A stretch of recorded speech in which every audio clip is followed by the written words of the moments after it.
So inside number 9, I'm going to let Gary set this up because because it's football. This is football. Yeah, and it's okay. Although Luke did used to host that sports radio show. I wish there was tapes of that, because that would have been... Oh, can you imagine? They're on eBay somewhere. That's a podcast somewhere. It was the moments where I'd be reading off the teletext and the page would change. That was terrifying. What's the title of this one, Gary? Do you know? I don't. I don't. Is it the name of the player? No. Go on. It's a famous footballing phrase.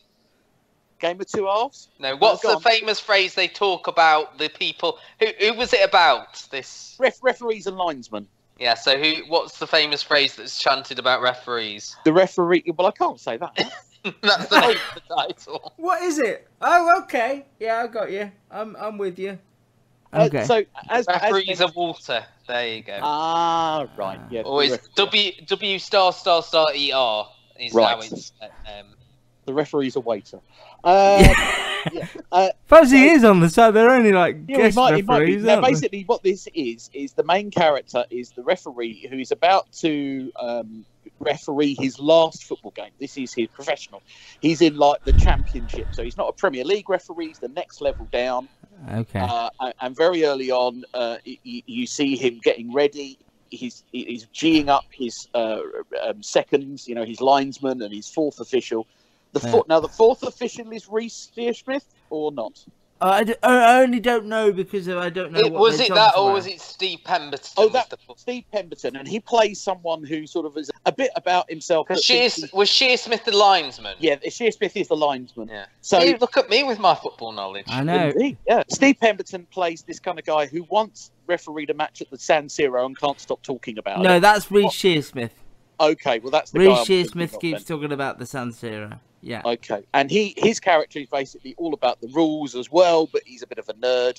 You've got a very interesting kind of bit of character work by Ralph Little. Ralph Little of the I've Royal missed Family this. and 2 pints of lager and a packet of crisps. He plays this sort of and now Death in Paradise. Is that on your hard drive? No. Let's not go anywhere near that. He plays one of the assistant referees, or we know them as linesmen, and he's quite up and coming. He thinks that he's being scouted to be part of the officiating crew at the Qatar World Cup. And then you've got Steve Pemberton's character, who plays the kind of more Sunday League linesman. He turns up late, he's eating, he doesn't really seem to worry too much about the rules. And they kind of kick off this kind of bit where you see them in the dressing room. They're about to meet the captains. If one team wins, they go up. If another team loses, they go down. There's also a subplot about the fact that 2 of the people in the room support another club called City. They're also in the hunt for promotion. It turns out the head referee, you're going to have to tell me the name because I recognise him. But David Morrissey is the actor. The character is called Martin. He is gay and is having an affair with the star striker of Rovers. And that is basically the shock. And he is the number 9 of the inside number 9 this week. I knew you'd get to that. I knew. Well, after you get the hair. I didn't see the hair. I wasn't looking for the hair. How weird. You used to every week. Yeah, I used to. I didn't see it. You've changed. I know. I've changed. I've moved to the country. There's incidents in the first half that lead you back in to see the 4 of them, plus a mascot, plus the player back in the dressing room at halftime.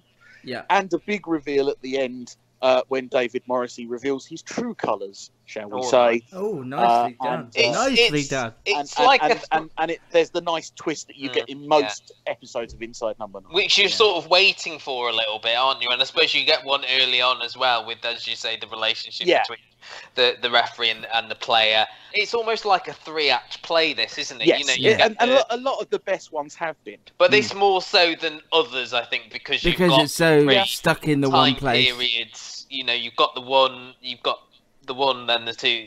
As you said, like pre-match, half-time, match has ended. Those 3 things. Matt. Hi. You like me, you're not big on your football. You know your lines, man. Did it distract? No, not at all. I don't think so. No, I don't think you needed to know about football to enjoy this. I think they had very, as Gary so eloquently said, they had all very defined characters. David Morrissey was sort of this above the line, uncorruptible official. Reece Shearsmith was as you say, always talking about the San Siro. You know, he was quite. I don't even know what that is. I'm so daft. I didn't know. It's an Italian stadium where Inter Milan and AC Milan play. Yeah, it's quite a famous stadium. And you know, but he was quite sort of down to earth, you know, in his pants and you know, in the toilet at the beginning. Steve Pemberton's character was eating a lot, this sort of oafish character, and then Ralph Little was the young manscaping pretty boy wanting to sort of further his career, whereas this was the last day for David Morrissey. And I enjoyed the structure. I thought it all works. I believe the characters.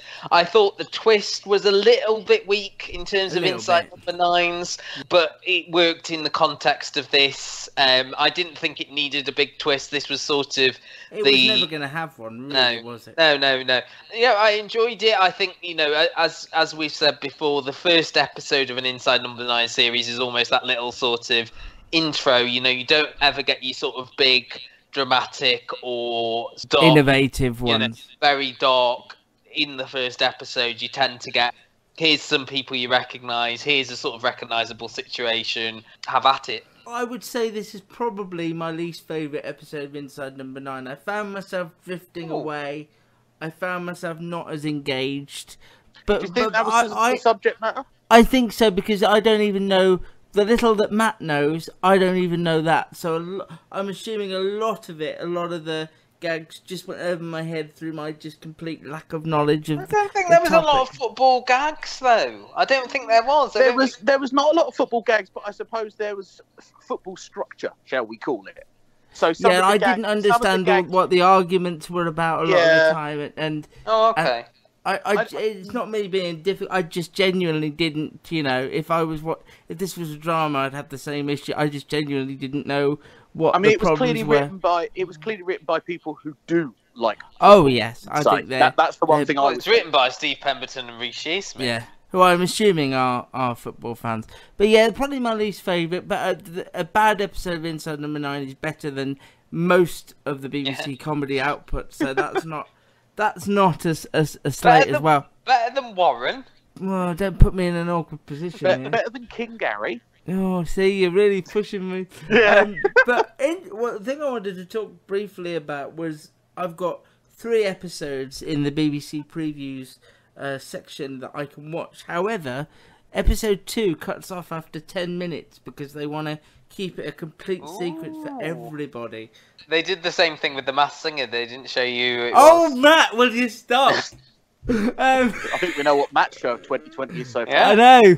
So that's intriguing, and I think we will, as a weekly thing, we're going to try and review each Inside Number 9 as we used to in previous years. But yeah, as I say, my least favourite episode of the series as a whole, but still a worthwhile episode and a good half hour of your time. I suppose I should say, I as the one of us that is a sports mad fan, as opposed to mild fan and no fan, I really liked it, and I did enjoy it, and I didn't think it was a weak episode at all. I think the twist and everything fitted really well, and I thought it was quite good and relevant and topical.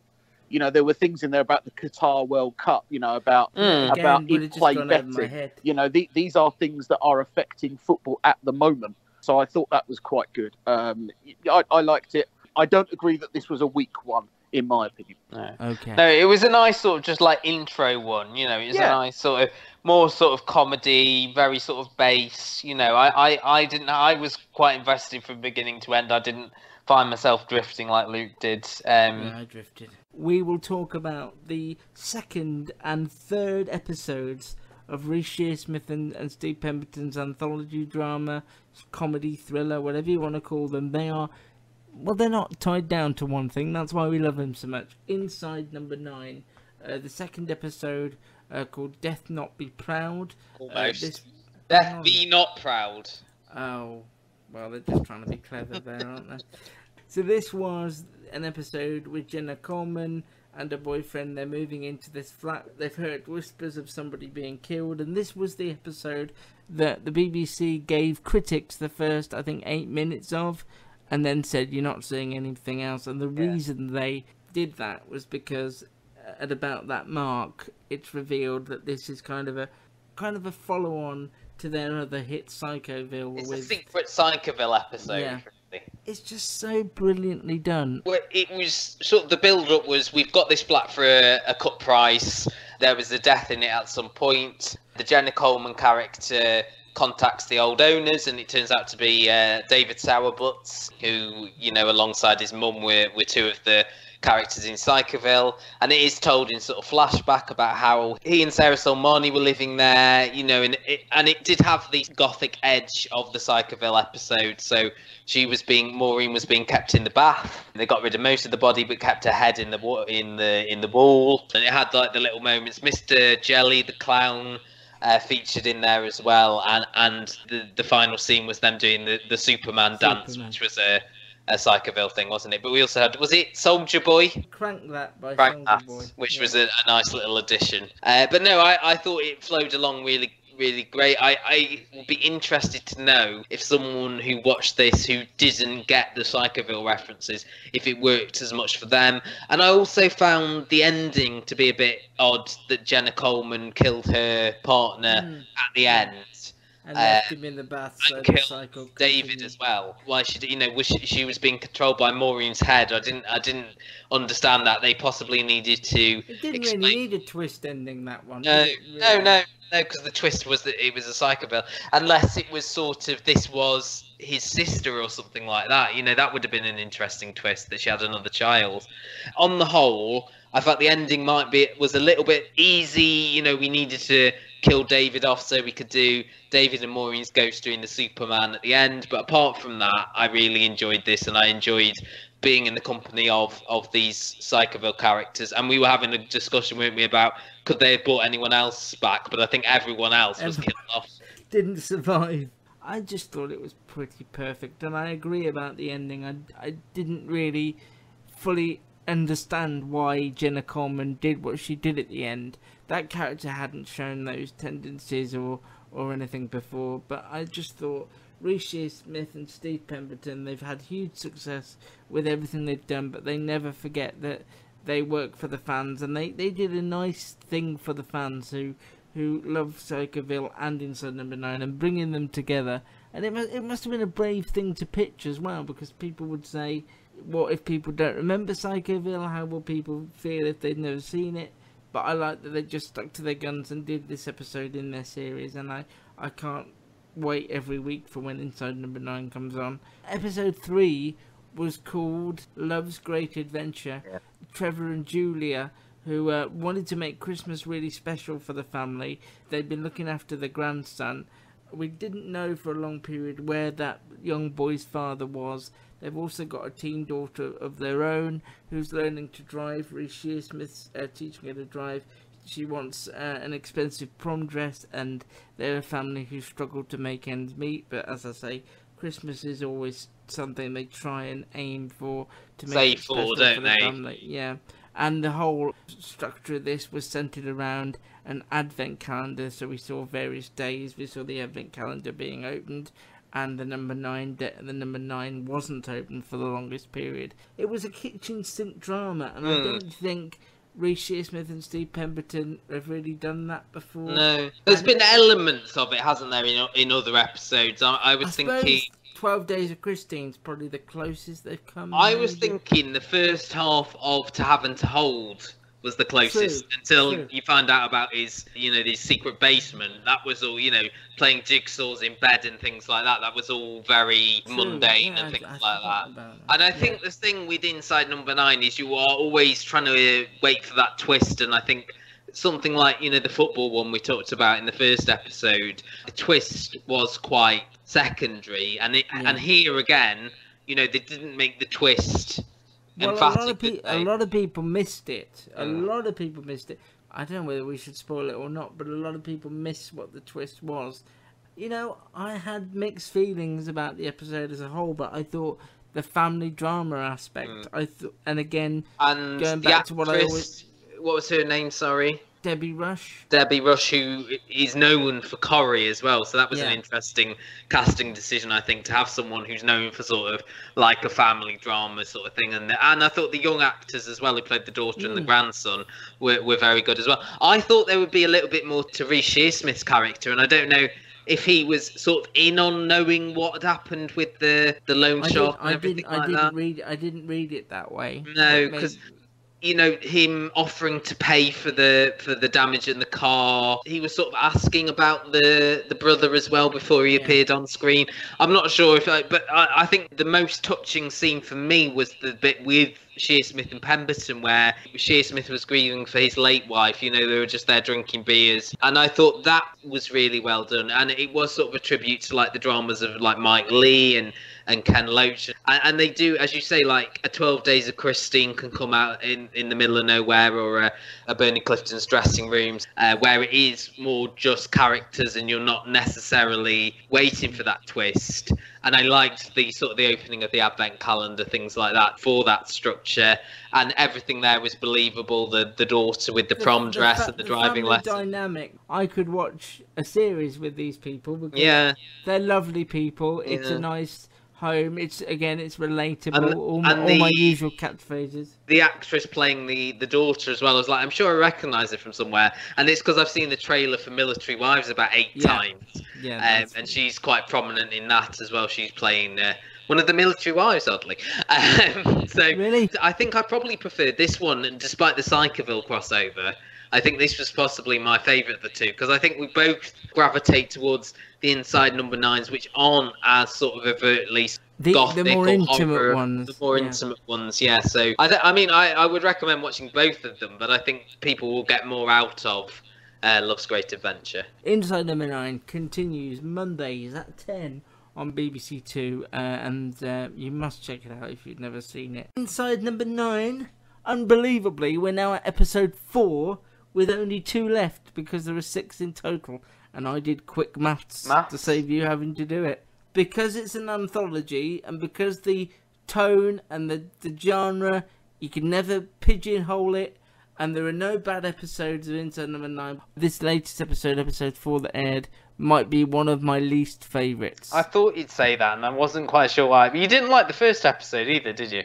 I didn't, although I found it an easier watch than You said that was also one of your least favourites. Yeah, I found that an easier watch than this, if I'm honest. Yeah. And I could be nothing else than So this was called Misdirection. The Number 9 was a storehouse of magician, played by Reece Shearsmith, who in the first part of the episode is visited by a sort of journeyman cruise ship magician played by Steve Pemberton, who has this chair-raising experience trick. Shearsmith's character can't work out how he's done it. He won't sell the trick. He wants to use it himself, even though he's quite a sort of low level. He's happy with his lot in life. Shearsmith's character then kills him. 9 years later, I see what they did there. He has become a very sort of big deal. He's now married to Jill Halfpenny, and is sort of now a sort of known magician. You know, he does TV shows and things like that. I think he's got a book out. He is visited by a young aspiring magician who is a student, I think, writing for his local student paper. Or shall we leave it there? I think so. Yeah. But I think one of the issues was that I immediately guessed who the character was.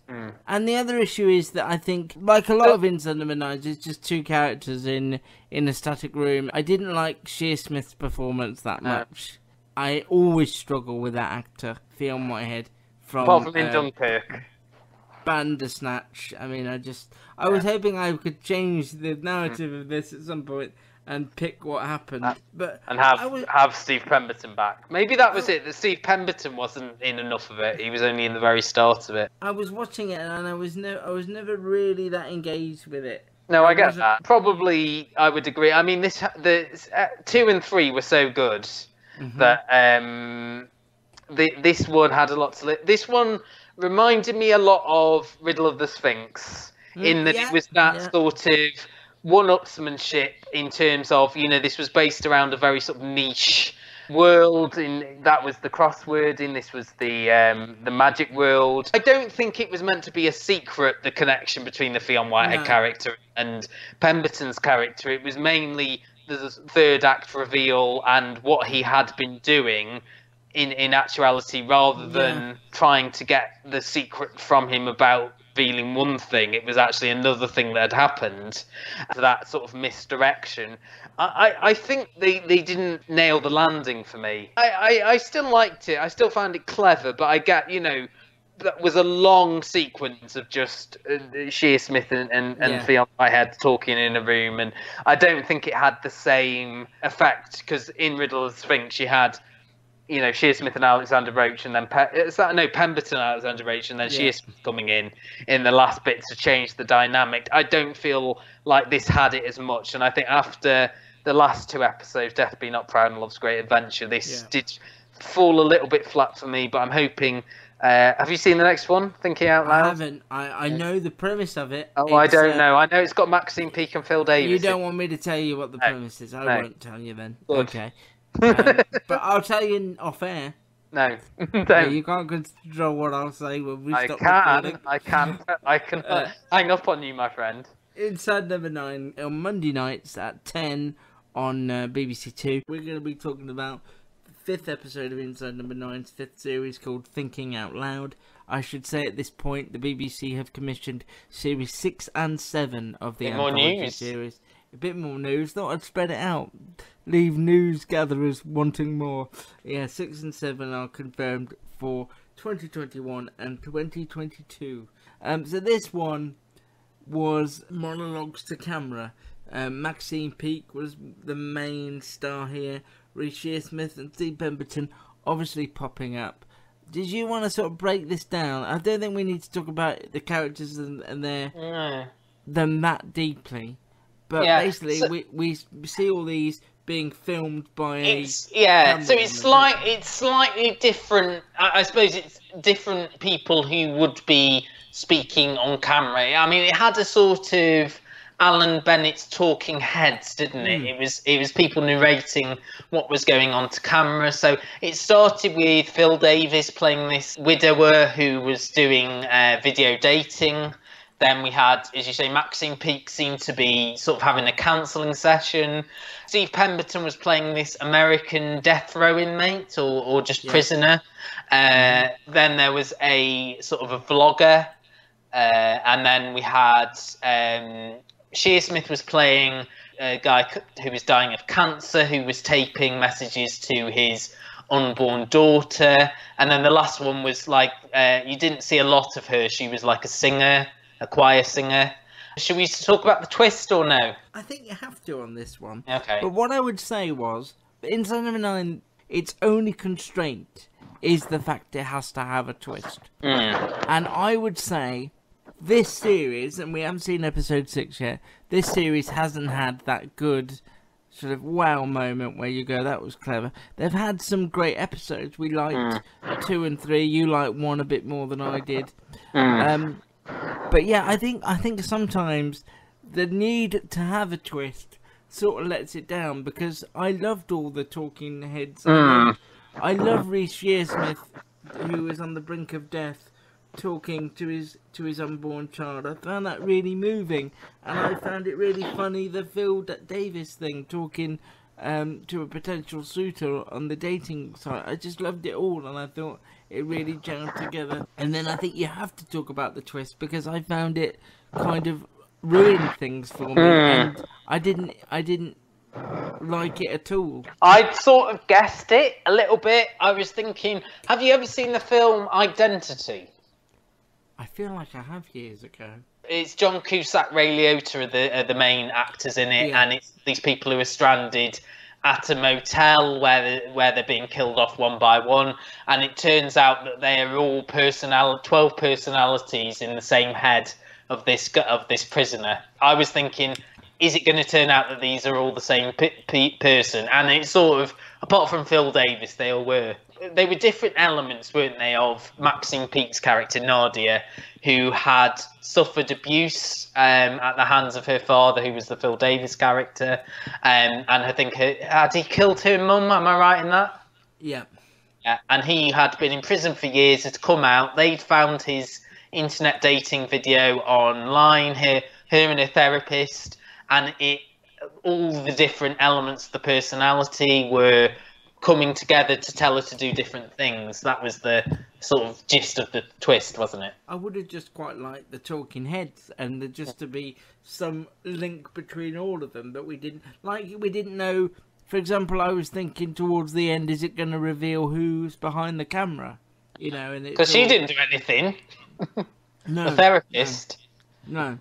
So I felt a little bit let down because up until that point, it was a really interesting piece of TV that Inside Number 9 does so well, and I liked everybody and all the different elements. And if it had just been revealed that somebody behind the camera was up to no good, that would have been more satisfying to me than the ending we got. My heart sank a little bit when Steve Pemberton's prisoner character was in the bedroom of the vlogger, because I thought, okay. Yeah. Well, she mentioned him, hadn't she, previously as well, that she'd been harassed or something like that by one of his followers, or... So they were sort of interlinking it a little bit, and they were making you think maybe the vlogger is the daughter of Reece Shearsmith. Yes, I quite like that idea. Like that. I thought it was clever up to that point, and a good half hour of TV, but the ending sort of soured things for me. Do you feel the same, that sometimes because they have to there's an expectation, I think, with things by Shearsmith and Pemberton. But some of the twists are quite like the more sort of quieter ones, like in Love's Great Adventure, where that worked because it wasn't the abiding. It wasn't overt. It wasn't overt. Yeah, it wasn't overt. Yeah. And I suppose the Psychoville one as well, where it was more the twist was this is a Psychoville episode. And it'd be interesting to see if they did one that just didn't have a twist at the end. That would be a good twist.